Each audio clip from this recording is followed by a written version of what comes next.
it's Lauren with Nerdy Lady, joined with Nicole. Hey guys! And today we wanted to debunk the negative stigma attached to those that are blind and visually impaired that want to try playing video games.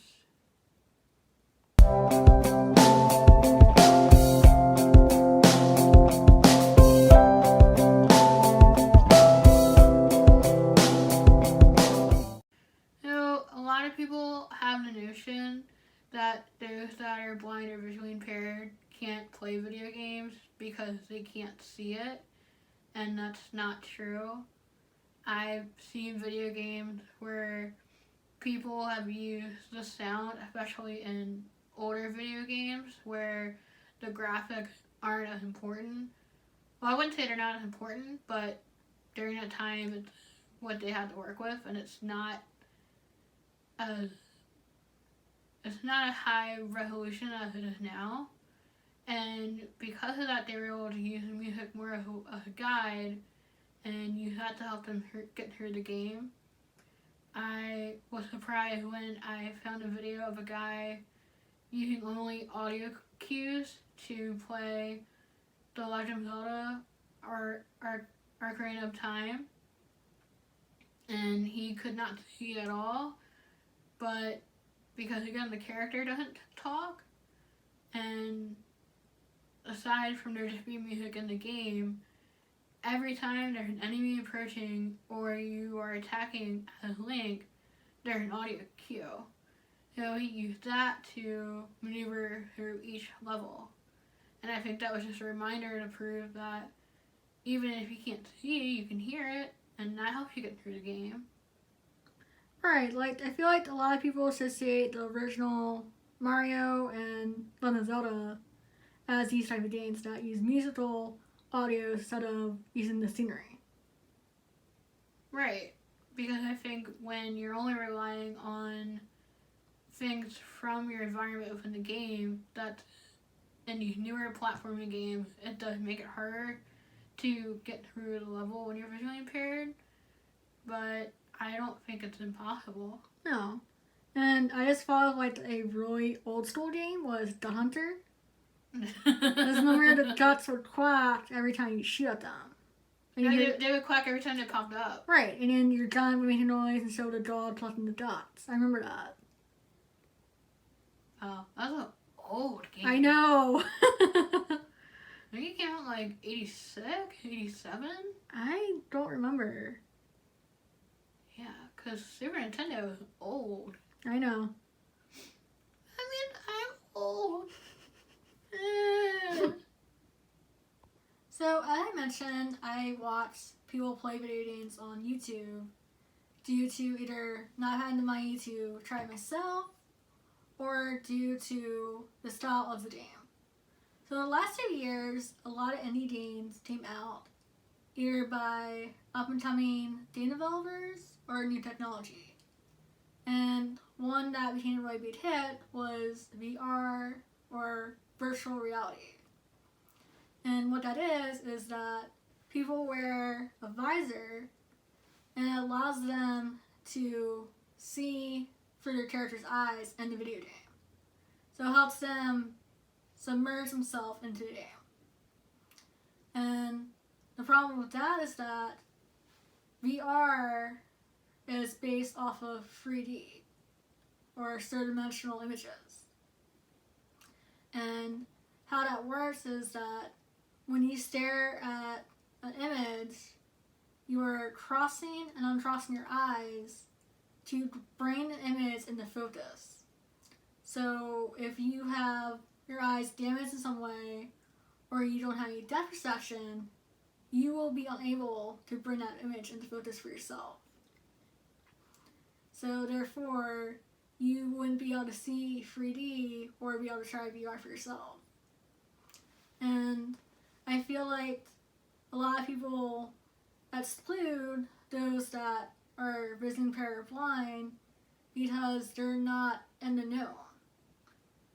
If they don't know what Five Nights at Freddy's, whether it's Jump Scare, or I mentioned for Undertale, then they won't really be accepted by the game community because of the fact they're behind and what people see now as being the new or the fad for gaming. Right, it's like if their games are brought up and you don't know what they are because you haven't played them, it's like, have you been living under a rock? Right. Then why are we talking about you? I think another game would also be Fortnite. Because that's more in Minecraft, they're more of a building. And I believe at night is when you're attacked, so it's another one where it's not high resolution, but overstimulation, because you have to look at multiple points at once. Yeah, well, especially with Fortnite, it's a combat arena type game, and you're basically trying to work your way through a horde of enemies. Right. Same thing with FNAF, is that you're a security guard at night with a tiny flashlight that's on the lookout for animatronics that are trying to attack you. So it's still the same idea, was that you have to be able to see multiple points entry.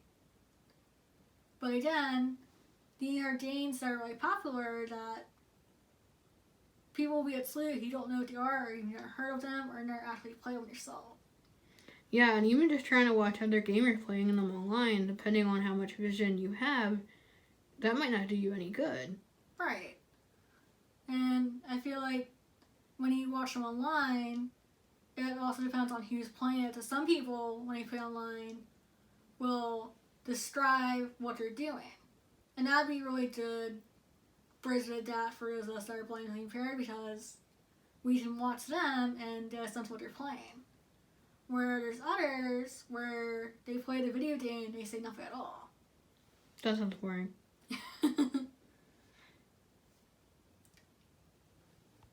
So, being a massive fan of Zelda that I am, I feel like Nicole and I have tried at least once of playing every game that has been released into the franchise. Except Breath of the Wild. We haven't tried that one. Yeah, I have to get the money and purchase it for the Switch. Which I heard is like a really long game because there's so many hours spent of exploration. But going back to what I was saying of trying all these different games, I think 2 games stand out that are tricky for someone that's visually impaired, and it's for 2 different reasons. One is Twilight Princess, because the game is focused more at night, which makes sense given the title and given the theme of the game, that at night Link transforms into a wolf and you're exploring Twilight Town. So it's like a transition between dusk and night. And that's really like that is really the contrast of the game. It's like lighter shades of blues and purples to darkness. Right. And for those of us that have either deficit or night blindness, we don't see these light colors mixed with black, we just see all black. Yeah, it can make it a very hard game to play. But opposite of that, for... Oh, I was trying to figure the name of the game. I just figured Twilight Princess. Skyward Sword? Skyward Sword, thank you. That game is the opposite. Oh god, yes. That was a game where I couldn't even watch Nicole try and play it, because that one is more focused of using birds to fly into the sky and the clouds. So there's a lot of bright, almost neon color used. Yeah. Like, even the text that comes up on the screen, like, they could have did, like, a dark purple and a white background. Like, it's supposed to be, like, the sky. It could have even been, like, blue on white. But no, it was, like, almost pink. I thought it was lilac, like a light purple on white. But then we're colorblind, so... Right. It's gonna be any color. But even the scenery of Hyrule Town and the neighboring village were all, like, painted in these bright colors against the sky, and It's just all blended together. Right. And for someone that has light sensitivity, it's really painful to try and stare at a screen for an hour or more with nothing but bright intensity. Like, I thought God of War, when you had to go through a desert to find the sirens, was bad. Because that was another one where it was high contrast and loud sounds. But I feel like flying through the clouds, finding a hole to drown inside with swords, beat it. Well, with your example of God of War, you're traveling through a desert, so all you see on the screen is yellow, and you have to find these sirens by sound. So all you see is yellow, and for someone that has hearing sensitivity, or they can't hear it well, it's a high wailing sound that you have to look for. And even when you find the sirens, they're like luminescent. Yeah, I remember. You made me play it twice for you. I'm a horrible, cruel person. But it's interesting that, a lot of games are like that, where either the environment or the resolution is heightened, and it seems like people have trouble seeing it due to that reason. Yeah, and it seems like the developers of the game don't consider the demographic of those that are blind, visually impaired when they're making a game. Well, no, they're thinking more of who will play this game, not how can we associate every type of demographic to play it. Yeah. I mean, it's fair. I mean, they're trying to make money too. Yeah, but just because you're blind or visually impaired doesn't mean you don't want to play the game. Right. I think another good example is Dragon Age. Because that one, it's a really good environment and interaction with the world, but you can't see the text. And for a Side-scrolling game. Yeah, me too. You need to be able to see the text in order to make your decisions to play the game. Yeah, it's a mix between side-scrolling and a turn-based style. So, text comes up on the screen and you're given a multiple choice of actions for your character, and what you decide moves the story along in the game. Right. But how are you supposed to get any enjoyment from it when you can't read the text? Right. And it's interesting though, since a few years ago, Undertale came out, and that was another game similar to Dragon Age, but it had the opposite, where you could read the text, but when you went into battles or you made your decision, the screen would flash. Why would it flash? I think it was when it showed you attacking or taking a turn. I don't know, I've only seen videos, I'm not really sure why it did that. But to our community, that sounds like a horrible idea. Oh, yeah. I mean, I've never been able to watch the whole gameplay of that. I've only seen clips for that reason. That sounds very painful to watch. Another point that me and Lauren were discussing was how much assistive technology is considered for a gamer before it seems like they're no longer playing a game, or other gamers feel like they're playing a game for them. So a good example was what I mentioned earlier with Dragon Age, and about our friend having to read the text. And that's the point where he got frustrated and he wanted to take over because, yes, we were all sharing it, but at the same time, he had to read everything. And it was faster for him just to read in his head and make decisions. And then another example is the game DC Universe, where Lauren, I, and our friend Jane were playing the game, and we created his character in the Batman universe. Which, if anyone knows about Batman, it's Gotham City is nighttime, darkness, drudgy, really hard contrast. And our friend had to point out literally every little thing we had to do in the game.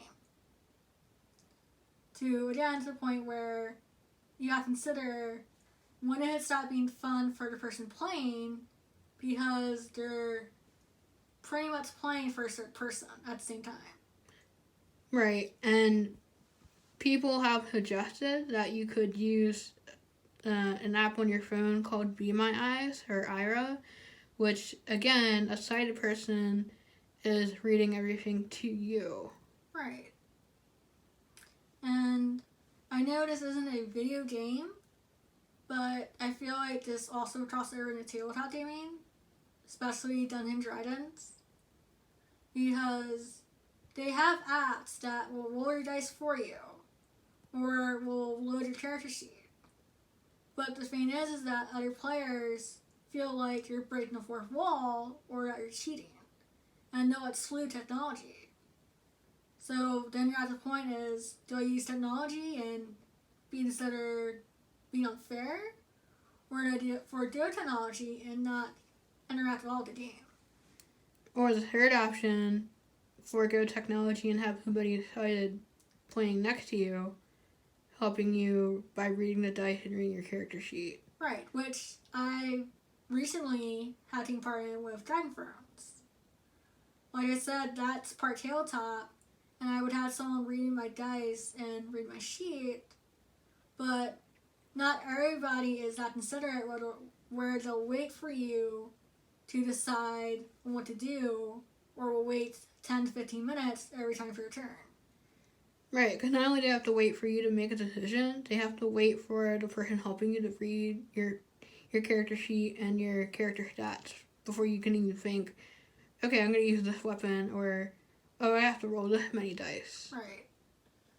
And again, I feel like that another example of that would also be for those that are very competitive and fighting games. Ooh. Like Mortal Kombat? Right.